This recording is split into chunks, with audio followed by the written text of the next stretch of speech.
But today, pinagpalang araw sa lungsod ng Maynila.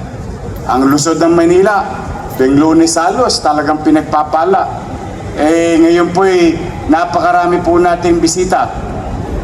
Unang-una po, nandito po ang dati nating minamahal na senador na ngayon ay presidente ng Manila Hotel, Senador Joey Lina. Yan.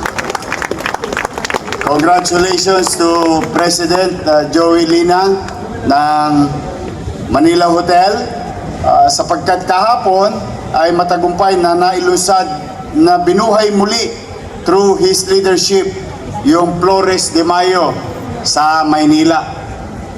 Nako, napakaganda po at natutuwa po yung mga utaw. And we are happy as a city government partnering with our private sector to give opportunity to future famous designers, Filipino designers.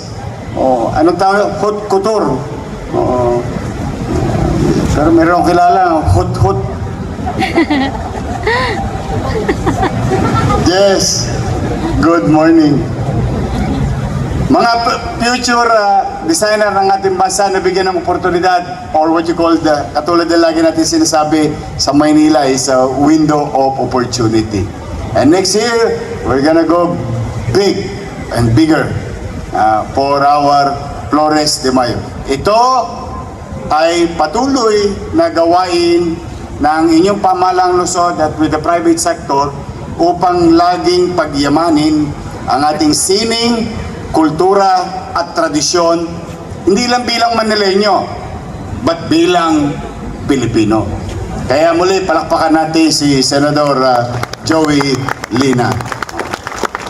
Thank you sa inyo, pati sa mga viewers nyo and followers nyo. Marami na kayong aabangan. Yes, excited Handa na na po ba kayo kami. mapuyat? Yes naman, your man. Ay makapagpasalamat sa inyong lahat. At sa ating mga vloggers, shout out sa lahat ng vloggers. You survive. Abonado pa kayo. Thank you very much sa inyo, ha. Hi, hello. Subscribe lang kayo dito. Mag-iingat kayo.